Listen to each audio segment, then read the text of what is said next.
안녕하세요, 여러분. 공단계에서 행정학 강의를 진행하는 저는 최영입니다. 영디라고 소개도 가끔 하는데요. 어쨌든 저는 최영입니다. 자, 이번 2023년 지방직 시험 때 좀 어려웠죠. 확실히 전공 과목의 난이도가 올라가는 게 맞는 것 같아요. 그래서 여러분들이 그냥 대충 이렇게 두 문자 암기하셔서 문제를 푸셨으면 잘 접근을 못 하시지 않았을까라는 생각이 들고요. 아마 해설 강의까지 다 들으실 마음은 없을 것 같아서 이렇게 총평을 간단하게 시험지를 펴놓고 제가 진행하는 방식으로 선택을 했습니다. 한 3분 정도 아주 짧게 진행을 할 거니까 시험의 결과가 궁금하신 분들이 잘 봐주시면 될 것 같아요. 일단 전체적으로 출제가 된 20문제에서 여러분이 조금 난감하게 보셨었을 문제는 지금 보시는 여기 9번 문제. 블랙스버그 선언 잘 모르시죠? 행정 재정립 운동이라고 해서 80년대부터 90년대까지 신공공 관리론에 약간 반발하는 직업공무원제를 옹호하는 그러한 행정학 운동에 대한 내용이 지금 출제가 되었는데 이건 제가 굿모닝 행정학이라는 행정학 프로그램을 통해서 되게 자세하게 설명을 했었던 그런 문제였었습니다. 문제의 내용을 아시면 정답이 4번이었다는 건 되게 쉽게 아실 수가 있는 게 이게 행정 재정립의 운동의 구체적 내용은 모르신다고 하더라도 이게 신공공 관리론에 대응하는 성격의 그래서 90년대에 등장했던 운동이다라고 생각하면 신행정학의 태동과는 전혀 상관이 없다라는 걸 아실 수 있지 않았을까 싶어서 여러분들이 문제를 좀 푸시지 않았을까라는 생각이 들었는데 그래도 아마 이 행정재정립 운동이 너무 생소하셨던 분들은 좀 어려워하셨을 것 같고요. 그 다음 제가 개인적으로 생각했을 때 좀 어려웠던 문제는 일단 여러분들이 지금 보시는 문제 중에 16번 문제. 라이트의 정부간 관계 모형에 관련된 문제인데 이 모형은 7급 지방자치론 수준으로 문제가 출제가 되었습니다. 조정권위형 또는 대등권위형에서 연방정부와 주정부의 관계를 중심으로만 보셨던 분들은 좀 어려웠을 것 같고요.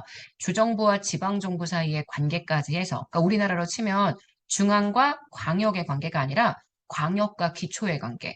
대등권위 모형 같은 경우에는 연방정부의 권한과 주 지방정부의 권한이 분리되어 있고 주정부와 지방정부는 포함관계를 유지하고 있다는 내용을 좀 파악하셨어야 되는데 사실 이 부분은 굉장히 깊은 부분이어서 대부분 선생님들이 거기까지 잘 안 건드리시지 않았을까라는 생각이 제 개인적으로는 듭니다. 그래서 요 2번을 찾는 것도 좀 까다로웠을 것 같고 그 다음 지금 보시는 요 18번 무어의 공공가치 창출론 요게 너지이론과 함께 새행정학이라는 교재에서 굉장히 최근에 신규 이론으로 다루어서 쓰던 좀 특별한 이론이었는데 이건 제가 고난도 특강 지방직 전에 3주 전에 있었던 고난도 그 특강에서 설명을 했었던 문제였습니다. 좀 추가됐던 내용이니까 잘 보자. 넛지도 출제하는데 이것도 봐야 한다라고 말씀을 드렸었고 그래서 이 문제는 신공공 관리론을 계승한다. 행정의 수단성을 강조한다. 이런 이론 아니고요.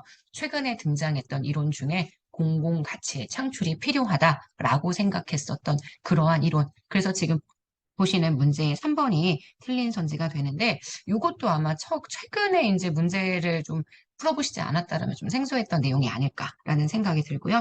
마지막에 20번 문제. 20번 문제는 바그너나 피콕이나 보몰, 이 다 정부 팽창에 관련된 내용들을 설명하는 학자들인데 이 학자들이 조금 참고 자료로만 주로 언급을 해서 생소하시지 않았을까라는 생각이 들었습니다. 하지만 정답이 4번, 파킨슨 법칙이라는 걸 찾는 건 너무 쉬웠던 게 파킨슨 법칙이라고 얘기를 해놓고 실제 내용에 대한 설명은 지금 보시는 것처럼 파킨슨이 아닌 니스카넨에 대한 설명이 들어가서 이런 부분들이 좀 여러분들이 헷갈려 하셨던 문제가 아니었을까라는 생각이 들고요. 그럼 나머지 문제들은 다 평이했느냐?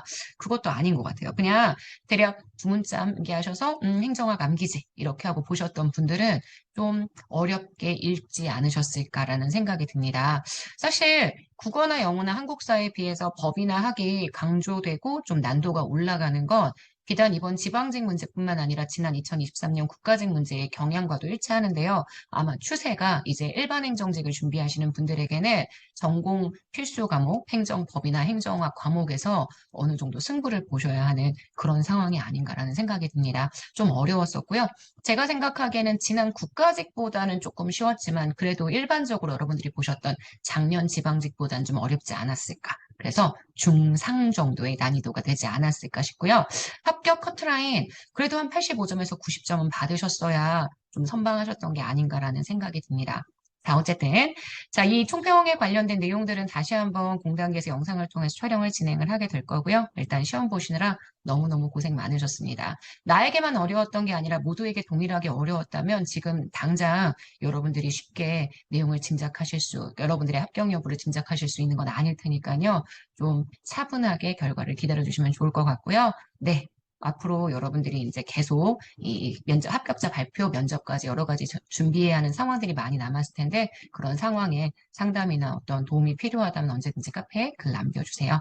해설 강의는 4시에 진행을 할 거고요. 오늘 4시입니다. 6월 10일 지방직군날 토요일 4시에 공단기 라이브로 진행을 하게 될 거고요. 카페는 24시간 열려 있습니다. 시험 보느라 너무너무 고생 많으셨고요. 네, 저희는 또 다음에 다른 영상들을 통해서 만나도록 하겠습니다. 오늘은 좀 푹 쉬세요. 여러분, 그러면 우리 오늘 영상 이따 라이브에서 또 뵙도록 하겠습니다. 안녕.